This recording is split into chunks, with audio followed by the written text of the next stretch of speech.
Pretty quiet rush hour this morning. Just me. Shamita.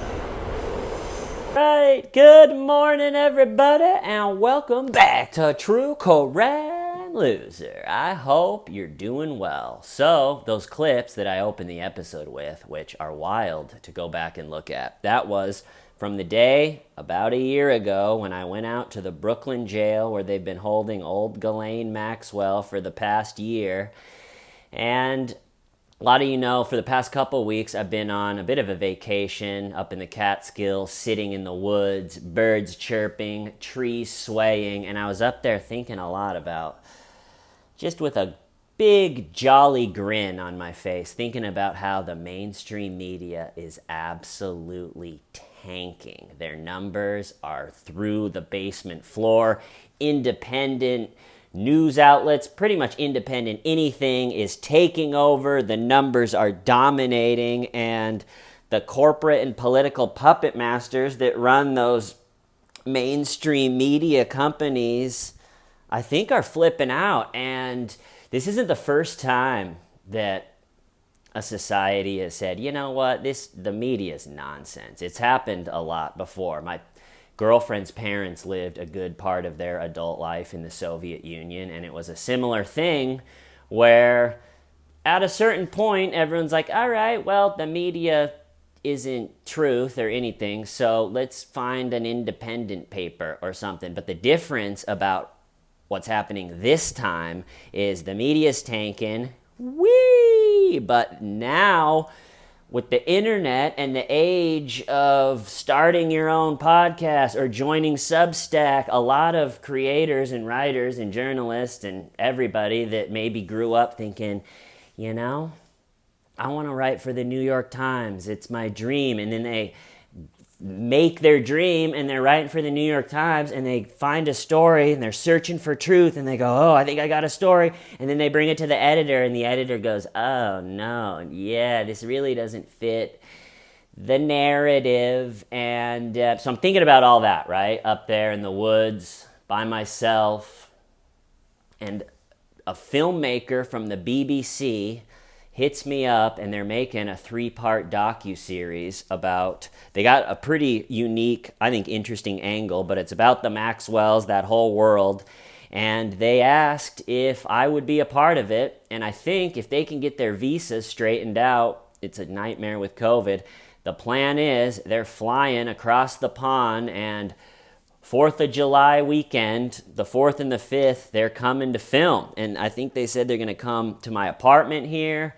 film me like setting up an episode or maybe doing like the start of a fake episode. And then we're going to go out and film around some of the famous Maxwell spots. And it just really rammed home what I was thinking about how, man, what is the mainstream corporate media? What's their move going to be to try to equalize? Because they don't play fair, and they can't just sit back while everyone dominates them. And so it's going to be interesting. But I was sitting there, and after I got off the phone, it was, from the filmmaker, he was a nice guy. I was like, man, it's even worse than I thought. That they're hitting up my show. It doesn't get any more independent than this show, people. This show is so independent, I'm getting pretty lonely, to be honest with you. So I got to get back into Ghislaine, at least a little bit, for the next week or so I don't sound like an idiot. So here's a little Ghislaine update. She's been in the Brooklyn jail that day that I walked around.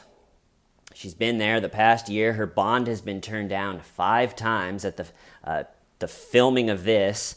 The most recent one is her lawyer posted just a picture of her face. No background or anything, just her face. And it's the only picture that has been released of her since she's been in custody, and she has a black eye, and they said the black eye is from Orwellian-level torture of the guards coming in and shining a flashlight on her little face every 15 minutes to make sure she hasn't Epsteined, not killed herself. And let's see, another kind of funny one. I heard recently her lawyer came out and said, it smells like poop in her cell. And the jail staff was like, well, she doesn't flush the toilet after she uses it. So there is poop in her cell, you know? And what else? I guess there actually was some sort of sewer breakage and they did have to move her. They put together her family and friends put together a $28 million bond package. They were like, how about she gets out? And they turned that down. Imagine being on the list to help Ghislaine Maxwell get out of jail. That you're sitting there on your patio and the phone rings and it's Maxwell. It's like, oh, honey, do we have a couple $1 million to contribute to this thing? Remember that wild night I had back in the 90s? We should help.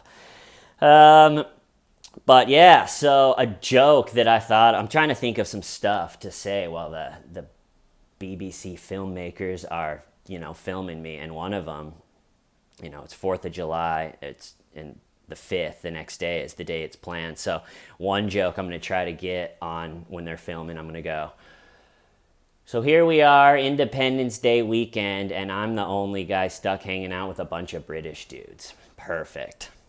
So if you watch it, and who knows if they'll put that on, but you guys get a little sneak peek, being fans of the show. I really appreciate that. Anything else about Ghislaine and that whole thing? I want to do an episode about the mainstream media and narrative and big tech censorship, and it's pretty funny just where we are in time with that whole thing. So probably an episode about that coming in the next week or so. A case that I have been really interested in that I was actually going to talk about tomorrow as its own episode, but I think I'm just going to talk about it right now because not quite maybe enough has come out to do a whole episode, or there's nothing to analyze, but there is a wild one. So let me first start by saying in South Carolina, there is a very well-known family named the Murdaugh family. I think that's how you say it. And the father of the Murdaugh is currently the top prosecutor in their area in South Carolina. And before the current dad was the top prosecutor, his dad was the top prosecutor. And before the grandpa was the top prosecutor, his dad, the great-grandfather, was the top prosecutor. So if you have been prosecuted in this area for the past 85 years, it was this family. And, that creates, something. And so let's go back to 2019. The son, so the top prosecutor in the area is now son 19. It's a rich family at this point, well-known family. They got boats. They got hunting lodges and hunting areas that they own and the whole thing. Well, in 2019, their son, I think his name's Paul got into a boating accident while hammered, and he had a bunch of his friends in the boat, and one of them died. He crashed into the side. His friend Mallory passed away, right? Very sad. And ironically, even though their family has been the prosecutors for the last century, they did not cooperate with the law enforcement. And the way I understand it is a breathalyzer was never given to 19-year-old Paul, the kid. But they said he was grossly intoxicated, like it was bad. And he is on trial for Mallory's death right now. And you can imagine the people that are looking for justice, Mallory's family and other people in this community, they're a little bit worried. Is Mallory's family going to get a fair shake? I mean, Paul, you couldn't have deeper roots in the prosecution world than this kid, Paul. And so it's moving along. He's facing trial right now. And a couple weeks ago, on July 7th, Paul, the 19-year-old that was driving the boat, and his mom, they went out to one of their hunting properties to have a day. And no one heard from them. They were supposed to, come back that day. They missed calls and everything. And so the dad, who's the top prosecutor, the third one in the row, goes out to the hunting property. What's going on with the fam? And Paul, the 19-year-old that was driving the boat, and the mom are both blown away, shot and killed on the property. And there's a 911 call from the dad. They haven't released that. I guess they are very interested in a body of water that's close to there. They're really searching that. And other than that, they have not put out any information. And so it's hard not to hear that story and speculate that it maybe sounds like someone wasn't going to sit around to see if young Paul that was driving the boat was going to get justice. Maybe they thought he was too ingrained in the system, or maybe it was something completely unrelated, or maybe it had something to do with some case that one of the prosecutors prosecuted in the last 100 years. But pretty wild, a well-known family. This kid is on trial for the boat accident from 2019, and someone just wiped out half the family. I am looking forward to seeing what's next with that one. Now, let me see if I got anything else about those two. All right, so we're going to end this episode with something a little bit different, people. I recently, that's the clips that I started the episode with, and there's going to be some more clips probably coming down in the episodes. Also, too, I think I'm going to start posting on Patreon a bunch of clips and like vlog type stuff about getting ready for stand-up again. I got my first stand-up gig since the pandemic's over on July 2nd, so I'm going to get back into it and do maybe like a series on my Patreon, The Road to a World Tour, like start with just the first gig, got to build an act, got to figure everything out. And then, so you maybe follow that along. That's what I'm picturing. But anyway, recently, I've been filming for years, and I never label the videos. I never put them in one spot. They're just on different cameras and computers. And recently, I bought a big hard drive, and I've been putting everything into one place. And so I've been finding a bunch of stuff I even forgot I had. So I'm going to end this episode. I'm going to tell you guys a quick story, and then I put together a 5-minute chunk of clips that goes with the story. I think it'll be interesting. But anyway, the story is in 2018, I get a call from one of my best friends in comedy. His name is Lance Weiss, really strong stand-up comedian. He's been doing it about twice as long as I have, but just a solid comic, funny dude.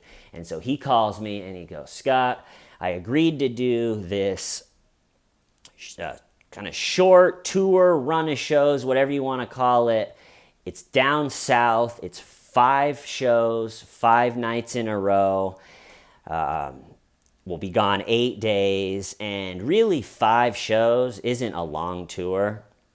5 shows in 8 days with driving and everything. But the kicker with this one, and why probably no one else had agreed to do it, is even though it was only 5 shows, they were extremely spread out. It was 3,000 miles of driving in that week, and the first show was 17 hours away, which isn't ideal. The pay was not that great, but this was in 2018, so neither of us had any really fans. We were just sort of the comedians that night, so where you show up and people know they're coming to see comedy, but no one knew it was us, and honestly, that's not the greatest life to live.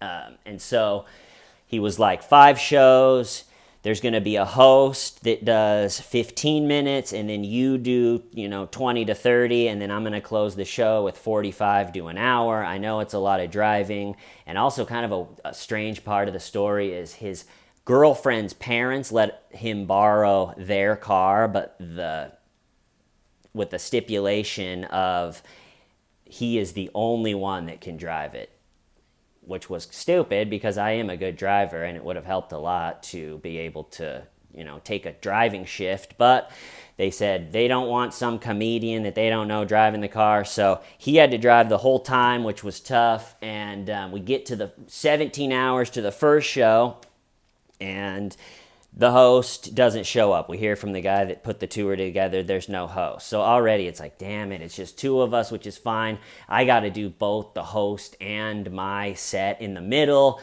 I don't get paid anymore. You know, it's fine, but it's also just, you can't really settle in with just two people. And these are all the shows are at breweries that are just turned into a comedy club for the night. And so it's not quite as like organized and settled in as a comedy club, so they're not the easiest shows.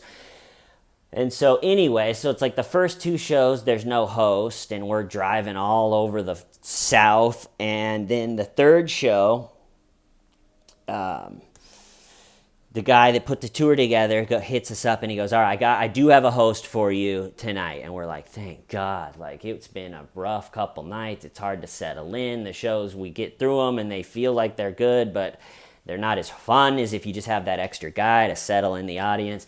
And so we get to the venue for the third one, and this host is there, and he's not giving us the vibe of someone that knows what they're doing or that has done comedy before, you know. And the host is really important, because if someone goes up there and just is terrible for the first 15 minutes of the show, that a lot of people in the audience are like, all right, well, this is kind of just amateur hour.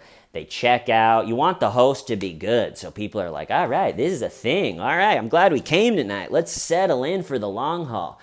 And so he's there, like the host is there with his girlfriend, and they're kind of giving us weird vibes. And finally Lance, the headliner, goes, so man, like, how long you been doing comedy? And the guy's like, I've doing stand-up about 7-8 years. And we were like, oh, phew, all right, cool. And then there was a pause, and then he goes, but the last time I did it was in 1999. And we were like, oh no, all right. And he was like, but I'm good friends with the guy that, you know, set the tour up and should be fine. And we're going, oh man, this is not gonna go well. And the show starts, and he goes up there, and I used to remember some of his bits because they were just so bad. We would talk, for years we talked about them, but now I'm drawing a blank. But whatever they were, he just started bombing, and not the funny type of bombing where he's trying new stuff or it's taking a risk, just the having no business being where he was type of bombing.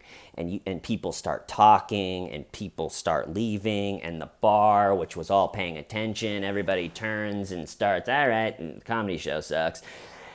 And so I'm going next, and I'm just thinking, man, I would have rather not had a host than this guy. And the last joke he did, it was about like some lady's tits or something, and it just fell flat. And normally a host would try to end on a good joke where everyone's laughing, and then go, all right, let's get ready to start the show. And then everyone's cheering. They go, this first comedian, and give some credits. Ladies and gentlemen, Scott Sharp. But he didn't do any of that. Just in the middle of a total silence from the tits joke bombing, he's sweating, the whole thing. He just goes, Sharp, get your ass up here. He's a white guy too, so I don't know where that kind of accent came from. And so I'm in the back looking at Lance. He's like, is that my intro? Just Sharp, get your ass up here. And so I just slowly walked up to the front and took the microphone. I was like, yeah, thanks. And so that was the third night. And you'll see in the clips I filmed the whole run. I figured I would make a little documentary about it for my YouTube back. This is, like I said, in 2018. And I filmed the whole thing, and then we got back, and I started to make like a longer documentary, and then we realized we're definitely going to get sued if we put out this whole thing. Just way too many people were a part of it, saying things that they wouldn't want on, that we didn't get permission for.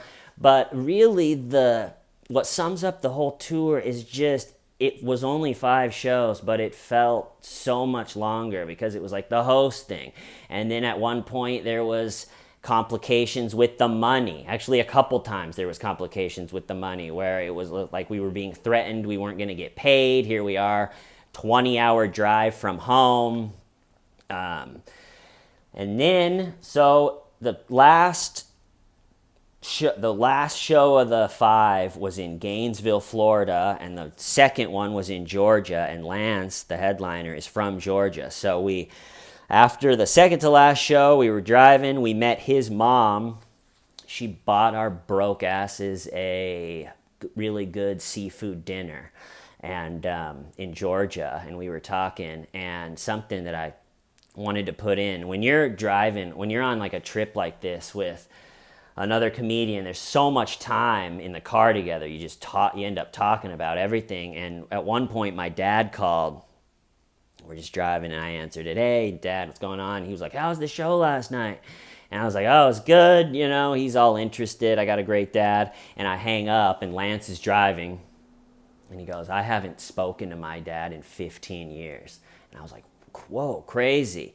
And he tells me a story, which this is the part of the story that was kind of just man-to-man talking. I don't want to give too many of the details. I think you'll probably either hear the story from him one day or maybe both of us or something, but it is not just your normal dad leaving story. It is absolutely wild. There is plastic surgery involved, and anyway, his dad just up and left, and as you can imagine, it was tough on their family, but his mom is an absolute rock star, and so we slid into Georgia, and before driving to Gainesville, met her for lunch. Like I said, she bought us an amazing seafood lunch, and just a really cool lady. As we're eating that seafood lunch, we start getting alerts on our phones, and you're seeing it on the TV in the bar area saying that pretty much in between Georgia and Florida, there's going to be tornadoes for the next few hours. And his mom knows that's the direction we got to go. And even though we're just on not even like a big tour or anything, it's like, who cares? The show has to go on. There's a bunch of tickets sold. And so she's going, what are you guys going to do? You can't drive to Florida today. There's going to be a bunch of tornadoes and everything. And we're going, we have to. I don't know what else to do. And so the clips that I put together pick up after we left the seafood restaurant in Georgia with his mom. Literally, we hug her in the parking lot of the restaurant.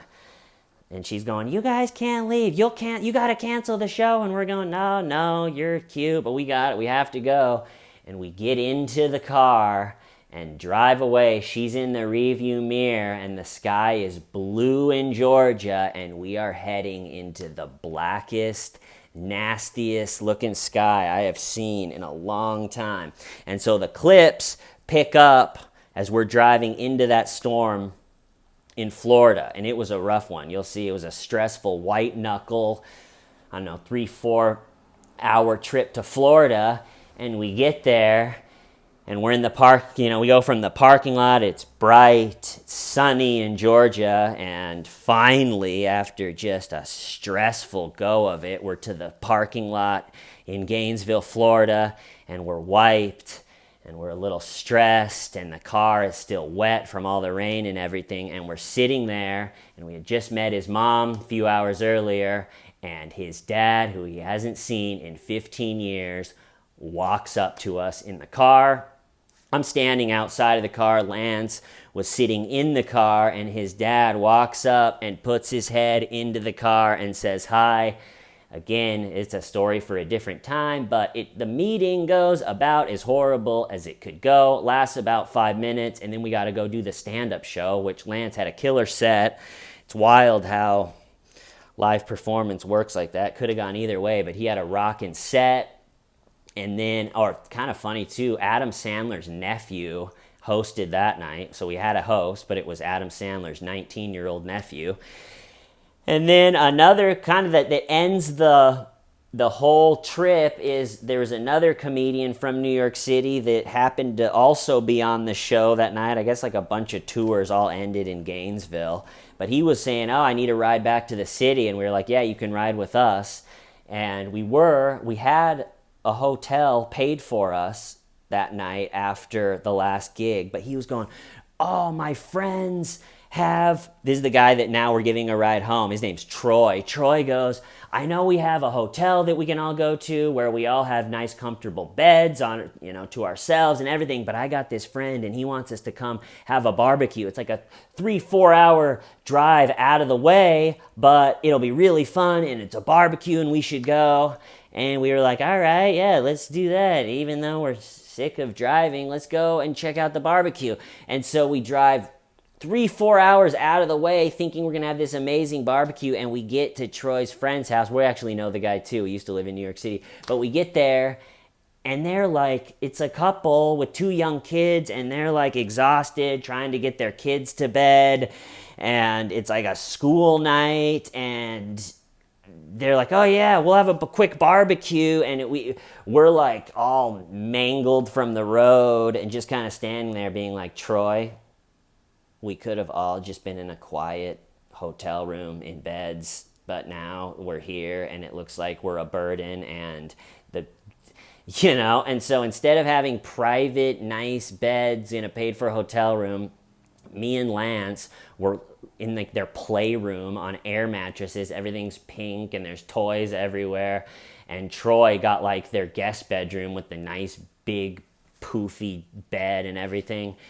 And the next day, we got up and we drove home. So, without further ado, check out the clips. All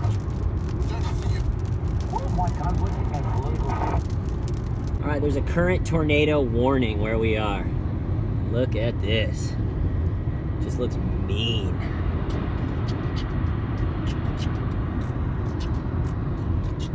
Comedy, baby. This is for $300. You put your life in the line. We're really hoping a tornado doesn't come down right here. Yeah, it's pretty rough looking weather there.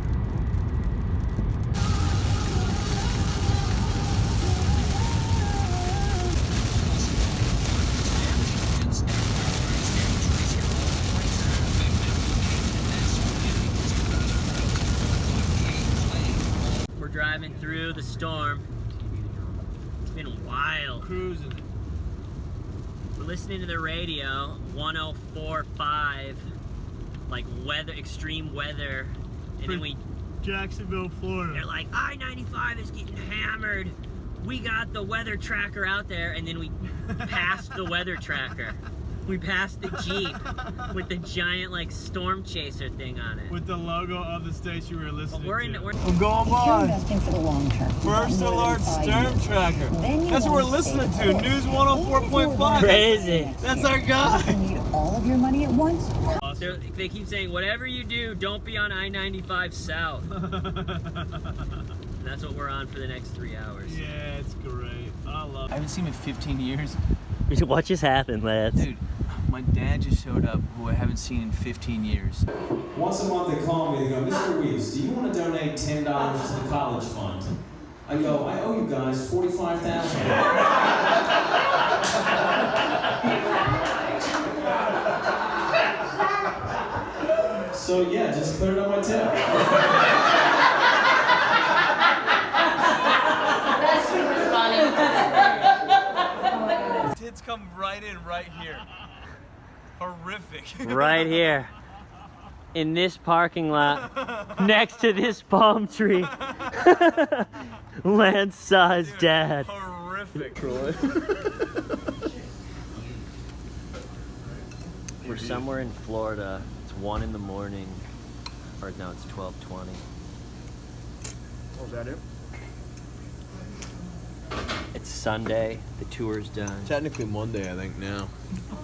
We picked up Troy. What's up? It's $50. That's all I made in the ticket sales. Oh, I see. And then what? And then, You got $250 from the door, right? oh, no, I didn't take any money away. What are you saying? Where's the money? Oh, so I didn't know I was supposed to get it from those guys. Dude, that's your money.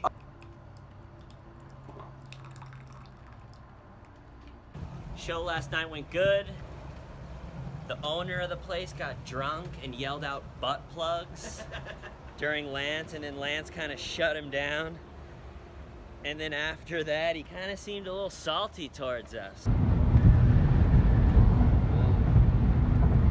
Pretty solid. Date. We're back. We made it. We did it. 8 days. 29 dumps. 8 days. Meals. 5 shows.